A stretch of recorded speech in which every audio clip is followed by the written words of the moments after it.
free run on American economics. Take from America to give to the poor. It's mutually beneficial. I don't know how else to put it. Like, that wouldn't happen. It's a market transaction. It's mutually beneficial. Again, I don't understand why we assume that free markets stop working as soon as you draw borders. Right. Yeah. Balance. That's right. That makes sense. But Trump isn't proposing. You said that you liked universal tariffs, at least when I talked to him. Trump is not proposing balance. Trump is proposing tariffing bananas, which can't even be grown here. And you can graph this actually. You can graph the consumer surplus. If we just look up consumer surplus, you can see actually when you impose a tariff, the loss in consumer surplus, that means the loss of the consumer, is a lot bigger than the gain in producer surplus. If you support strategic tariffs from China, you should absolutely not vote for Trump, because Trump doesn't even know what a fucking tariff is. We are very close to hitting 1,000 subscribers, so subscribing right now will help out a lot. This is Hake, who was on the panel. I saw this video from a little bit ago. He talked to a caller about tariffs. I'm curious about the arguments that he gave here. Both the caller and Hake. Wants to tell Hake Economics about the tariffs. How you doing, man? Hey, how's it going, Hake? Going well. How are you? Pretty good. Sweet. So the tariffs, yeah, they're good and bad. Okay. It all started back after World War II with the General Agreement on Tariffs and Trade.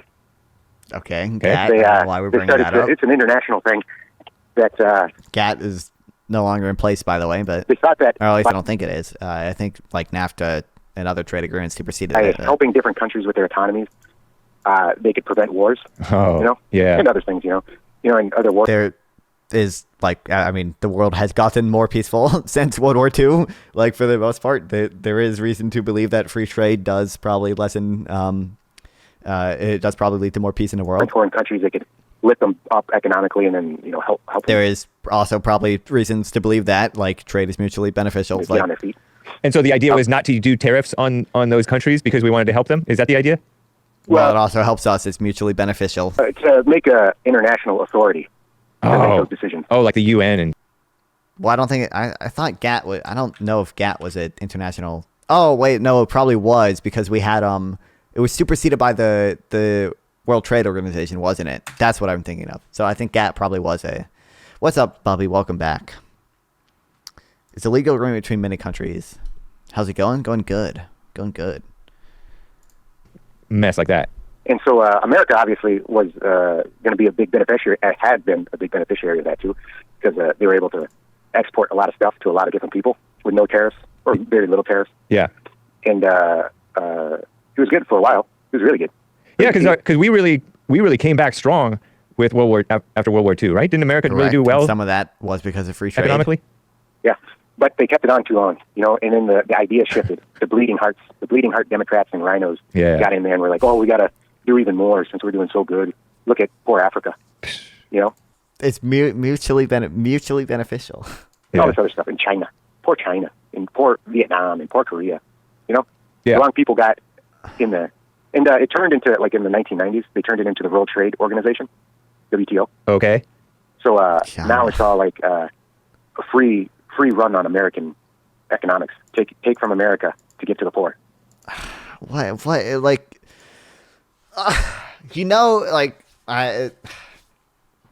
It's mutually beneficial. I don't know how else to put it. That wouldn't happen. It's a market transaction. It's mutually beneficial. Again, I don't understand why we assume that free markets stop working as soon as you draw borders. Obviously, with China, there's national security concerns at play that we should pay attention to. But it's horrible. It's horrible. I wonder if I can. There's this They mentioned this during the panel too, and a lot of people fall for this. It's like the money's leaving our country. Like he's saying, where monies are leaving our country and giving to the poor or whatever. That's not how it works. Dollars can only be spent in the U.S. Any dollar that is supplied to another country via a trade deficit comes back via a capital account surplus, which is them buying financial assets. If China, buys something from us, other way around. If we buy something from China, and they have the dollar now, there's two things they can do with that dollar. Either they can buy goods from us, or they can buy an interest-bearing asset from us, like a bond or a stock. That's why China has a lot of U.S. bonds. So if we have a trade deficit with our country, that means that we're buying more from them than they are buying for us, meaning at the end of it all, they have more dollars because they're not spending them on imports, but they do spend them on interest-bearing assets. So in that case, we would have a trade deficit, but a capital account surplus. In another case, it would be the other way around, where, you know, we have a trade surplus, but we would have a capital account deficit. Alan Quinn is cooking in YouTube chat. I agree. Tariffs should be used to leverage countries that are bad actors internationally, like sanctions. Sure. Other than that, you can hurt your own population to purchase imports. Yeah, I don't even know if tariffs are the best way to leverage countries in some cases. Like most of the incidents on tariffs is it's not on the tariff country. It's on the country imposing the tariffs on themselves. I think it's about like a 20% tariff. The study I saw, a 20% tariff, 18.5% of that cost was borne on U.S. consumers, and 1.5% of that cost was borne on Chinese exporters, lowering their prices. Right. So the majority of the incidents falls on the country. Tariffs are dumb. Correct. Poker face. Welcome to the stream. You know, and also a thing with that, China is probably the country most willing to lower their prices to get around tariffs because a lot of their exports are like state subsidized, right? So in other countries, the incidence would probably fall even harder on the U.S. than it would on other countries because they're less willing to use state subsidies to lower the price of their exports. And greedy. Yeah. So all this help. Where, I scoff at it. It's misguided, in my opinion. Right, and the best answer is somewhere in between. You know, not free trade across the globe, but not... That'd be so based. So based. Complete protectionist. Right, yeah, balance. That's right. That makes sense. But Trump isn't proposing... You said that you liked universal tariffs, at least when I talked to him.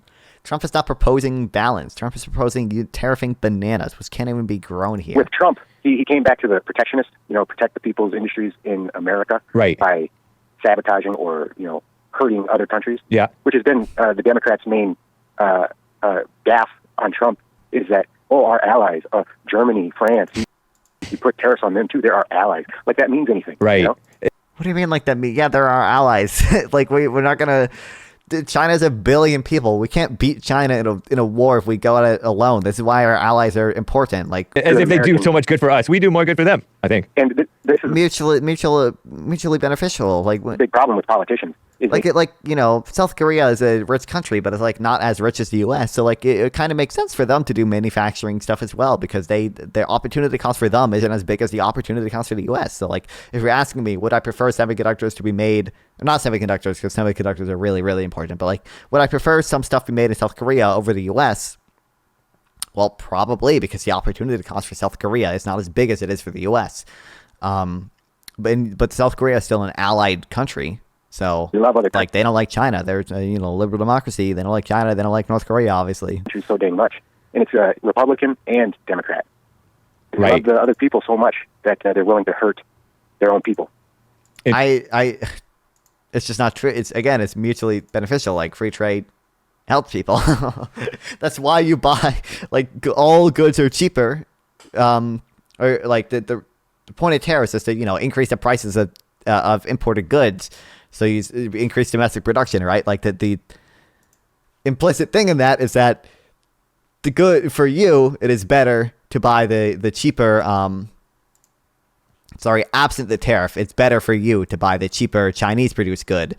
And you can graph this actually. You can graph the consumer. If we just look up consumer surplus tariffs. You can see, actually, when you impose a tariff, the loss in consumer surplus, that means the loss of the consumer, is a lot bigger than the gain in producer surplus, meaning the gain in what the producers of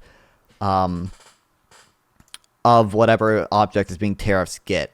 So you can see, ordinarily, any loss in consumer surplus, which is this triangle here, ignore this down here. Okay, let me just look up consumer surplus so I can show it to you guys. Ordinarily, we have like this graph, consumer and producer surplus. So any loss in consumer surplus is going to go to producer surplus, and any loss in producer surplus is going to go to consumer surplus. The magic of free trade is that that's not true, okay? Because we also have all this added surplus in this triangle here, right? So when you impose this tariff, not only do you take away from producer surplus, but you take away more from consumer surplus. These two triangles are deadweight loss. It's horrible. Horrible, horrible, horrible, horrible, horrible, evil triangles. We do not like these triangles. These triangles are evil, okay? You can see, like, here's the big gain in consumer surplus caused by free trade. So if we reduce this consumer surplus, not only does it add to producer surplus, but you just lose these evil triangles. Like the empty triangles, they are evil triangles. Interesting. Yeah. So, but not Trump. Not Trump. That guy loves America. And so he put more tariffs on everybody, but it's going to take more than one president or two presidencies. It's going to take, I mean, this thing's been going since like the First World War. It's been going in this direction. Why did Biden, real quick, keep the Chinese tariffs? He wants to protect shield jobs for national security, which, by the way, I don't even really like. I'm told that he did. Yep, Biden. He let some of them expire. He didn't keep all of them. He let some of them expire, like in washing machines. Trump both believes that China is an enemy. Oh, okay. So in other words, Biden being a blind squirrel finds a nut sometimes. Yeah. They're right sometimes. Nice. Yeah. China is opposition. Yeah. And both Biden and Trump know that. Kamala, I don't know. Kamala is like, I think she just wants everybody to like her. You know, she ain't gonna go. She doesn't seem like such a people pleaser, really. She ain't gonna go and confront. The last one triangle won't look so bad compared to when China strong arms America into doing its bidding later on. Well, that's why like some specific tariffs on China can probably be a good thing, but that should be paired. Like you're trusting again. If you support strategic tariffs on China, you should absolutely not vote for Trump because Trump doesn't even know what a fucking tariff is. Why would I trust a man who doesn't know what a tariff is to strategically implement tariffs? Like what? People like Putin. What an insane standard. Doesn't like her. No, she's weak. Doesn't like him. She's weak, nasty, hateful. She comes off as selfish to me and phony. That's not a sign of a strong leader. Indeed. A strong leader will go to. Also, like we just read that article. We didn't read all of it, but like we had it linked about John Bolton's his former national security advisor being like, "Hey, Xi Jinping just complimented Trump enough to where we thought that he was actually going to agree to literally anything Xi Jinping said." So it mentions in here they were like talking about tariffs, and Trump Trump basically agreed to like limit the tariffs on China if China just increased purchases of U.S. agriculture because he thought it would help with the farm bill. The U.S. should eliminate Trump's tariffs, he said, or at least agree to forego new ones. People expect this, said Xi. And I feared at that moment Trump would simply say yes to everything Xi had laid out. Trump came close, unilaterally offering that the U.S. tariff would remain at 10% rather than rise to 25% as he previously threatened.